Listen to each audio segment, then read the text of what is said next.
It's the top of the hour on this special Anzac Day edition of Today as we bring you coverage of dawn services right across the country. Solemn and stunning.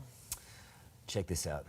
A climb to remember for a dawn service right on top of the Sydney Harbour Bridge. Close to 100 climbers making their way to the summit in time for first light.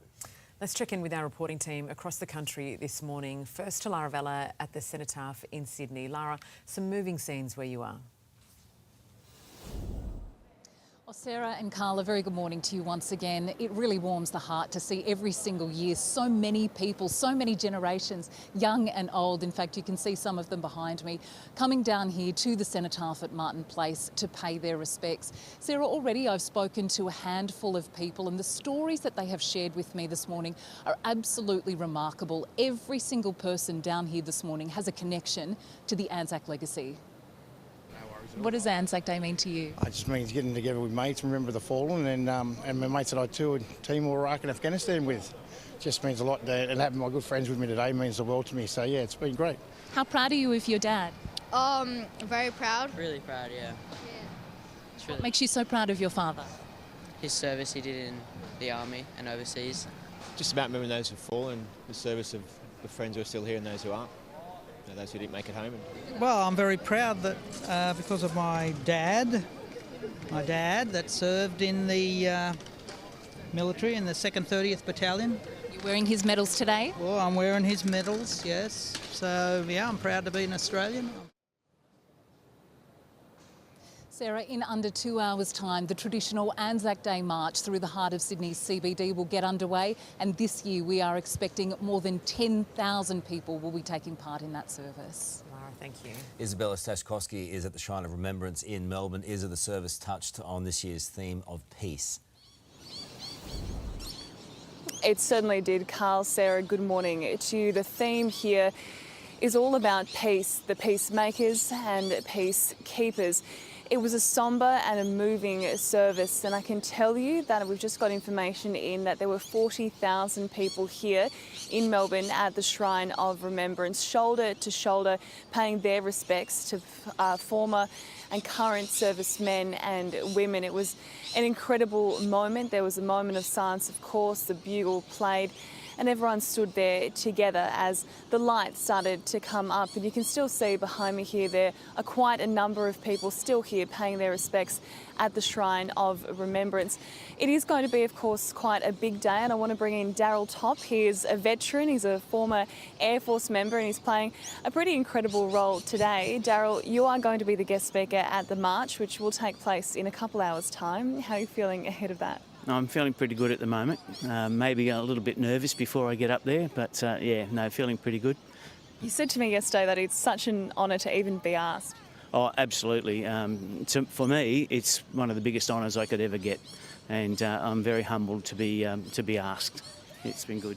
And now today we heard the Governor speaking a little early this morning about peace and the importance, talking about the cost of human conflict. You'll be speaking a little bit about that too. Was that quite moving for you to hear her talk about that? Yes, it was. Having been on a peacekeeping mission myself back in 1983, I served in the Sinai, and to hear the Governor speak about it, it really opens up and makes people remember where we've been and what we've done. 40,000 people here in your hometown of Torquay, 8,000. You must be quite proud that everyone came out together to commemorate. Yes, it's great, and the crowds are getting bigger down in Torquay as well, which is even better still.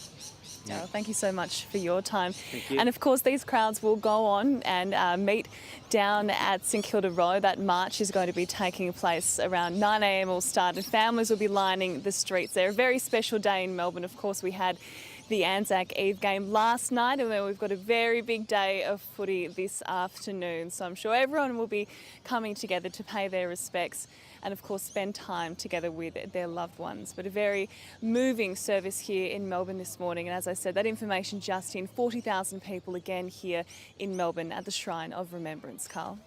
Thank you, Isa. Now to Carla Tuma at Currumbin RSL on the Gold Coast. Carla, respects being paid at a stunning beachside service there. Yes, that's right, Sarah. Good morning to you. It's been an absolutely beautiful and moving morning here at Currumbin. Thousands of people hitting the beach with the iconic Elephant Rock lit up in red. Now, the service began with pipers leading hundreds of veterans into that ceremonial site. Young and old, they represented Navy, Army and Air Force. We then heard from dignitaries and veterans, and there were some beautiful performances, musical performances throughout the service as well. This was followed by wreaths being laid and then the burial at sea, which sees the ashes of veterans who have passed away through the years scattered out at sea. Now we're gathered at Currumbin RSL, where many of the veterans and their families are gathered for a gunfire breakfast before the mid-morning service kicks off. Sarah. Carla, thank you. Well, final preparations are underway at Villers-Bretonneux in France to commemorate those who helped defend the region. 9 Europe correspondent Edward Godfrey is there. These hills are of great significance for both Australia and France. What happened here forged a relationship, a connection between the two nations that will always remain. The final preparations are underway for this year's dawn service at Villers-Bretonneux. 2,000 people have registered to attend this year's event, 2/3 of which are Australian. It was right here on the 3rd anniversary of the Anzac landings at Gallipoli where Australian forces led a counter-attack against the advancing German army which had just taken the town. It was successful. They fought the Germans back in what was a turning point in the war. Australians did suffer badly here though, and the losses here were among 46,000 Australians that would never return home from the Western Front. And even now, more than a century later, the final resting places of some of those soldiers are still being found and identification matches are being made. One of those is for a man named George Hooker. There's been a rededication service for him. He was a sapper, a Queenslander, and at age 23 in August of 2018, he was fatally wounded by enemy fire. He had no documentation on him and only recently was an identification match made. His family members among those at the rededication service. I guess it gives us some sort of closure.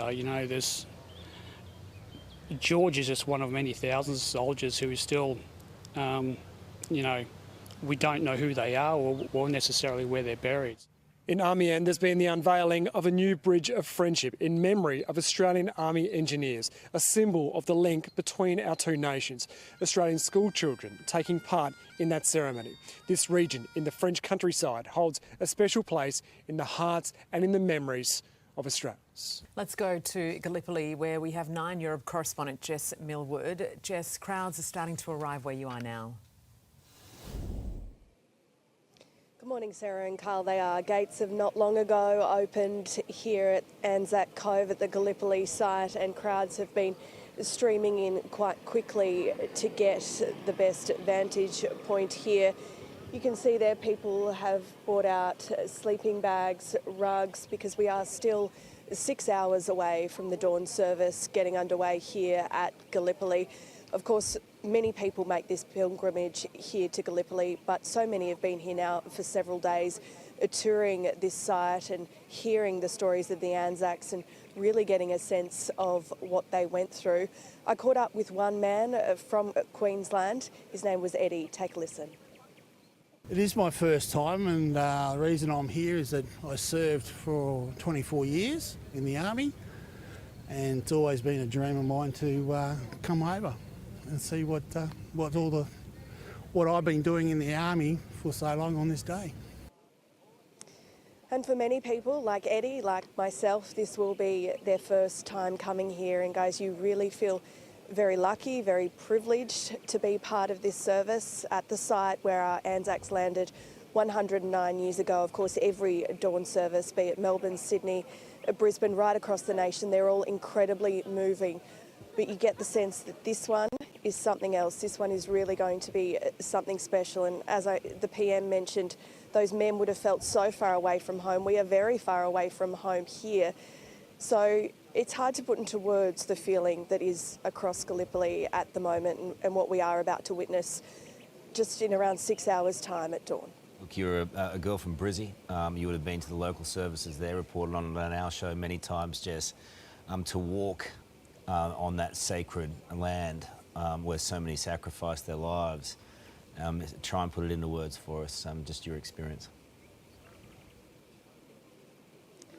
Yeah, it's difficult to put into words. As you mentioned, I've covered the dawn service for almost a decade for today's show in Brisbane, and you get chills just being there at the square, Post Office Square, but to be here at the site and literally retrace the footsteps. And you see the movies, you see the TV shows, but you get a sense, you know, you walk on the beach, you look up at what would have faced them as they arrived that morning, treacherous land, uphill. It would have been so unforgiving. They would have been carrying weapons. I spoke to one man yesterday and I just said how, and he said exactly how. How did they do it? And you go to, there's so many cemeteries here and so many of them are full of Australians and they're so young. You know, it's age 18, age 19, and so many lives lost in this campaign here. But the messages on their graves are really poignant, and there were a lot that said they gave their lives so that we shall live.